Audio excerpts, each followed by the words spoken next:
What is up, everybody? It is Brian with First Shot Tactical, back with another video for you here today. And today we're doing a quick unboxing of a Heritage Roscoe that I picked up. Super excited for this. I've actually picked up a couple revolvers. I'm entering into my revolver phase of the channel now, so get excited. But let's go ahead and see what comes with it. So that way, if you're looking at picking one of these up, you'll know exactly what comes with it. So looking on the outside, it does come in a nice box. Kind of looks like a cigar box, to be honest. Let's go ahead and open it up. And we got a warning label, we got our owner manual, we got our pistola, and then we got a lock. And just to make sure, we'll pull everything out. That's everything, and it says preserving the legacy. All right, the lock, as seen, has to be in every box. I'm gonna go ahead and set that aside. Came with it. And then again, the owner's manual and that warning label, we'll go ahead and set these aside as well. Then you actually have your pistol. Let's get this guy out.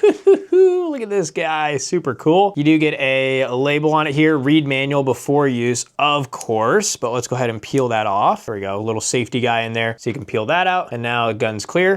And that is it. As far as how I acquired this, I wanted to get into more revolver content, so I went online to find the most affordable revolvers. This one came up, as well as a different Taurus that I'll have another unboxing for. So I wanted to test some of these budget-friendly revolvers to see if they're actually worth picking up for you to carry for self-defense, or just in general have and use. So stay tuned, we'll be having a full review on this guy, but as far as the unboxing, wanted to at least get this out, show you guys what comes with it, so that way, again, if you're looking at picking one up, exactly what to expect. One other big thing to note, that this is chambered in 38 special, not 357 Magnum. So what that means is you could put 357 Magnum and shoot it through this, but it's saying that it's only rated for 38 special. So if you continue to fire, or if you fire a lot of 357 Magnum through this, it's gonna put a lot more wear on the gun and could cause it to malfunction or just not operate properly. So only run 38 special through this guy. Before we close things out, as far as how to use your Roscoe revolver here, you have this right here. And if you push that forward, you can then push your cylinder out, and this should spin freely. Then you can load your bullets in here, or if you had spent casings in here, you can actually use this rod right here.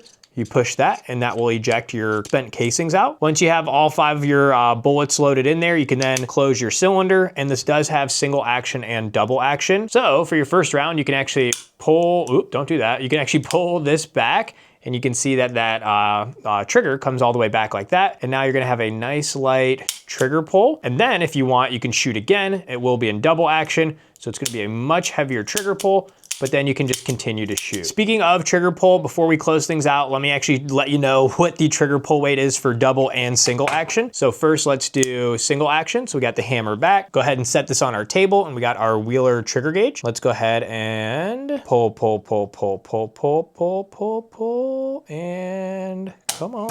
There we go. First one came in right at about 7 pounds for the single action trigger pull. Let's do another one just to double check. So single action, pull number 2, and looks like it's about 7.5. So 7 to 7.5 for the single action. And if it's already that high up, I know the double action won't even register on this trigger gauge, but just to show you, pull, yeah, we're already maxed out. So it's well over 8 pounds. If I had to guess, just kind of feeling it here. So this is 7 or 7.5 for the double action, probably like 15, 16 pounds. It's about double, I'd say, for that double action. So there you have it. Make sure and like and subscribe. Leave a comment down below if you have one of these or what your experience is, or if you're thinking about picking one of these up and what your thoughts are. Till next time, have fun shooting. We'll see you soon. Thanks, everybody.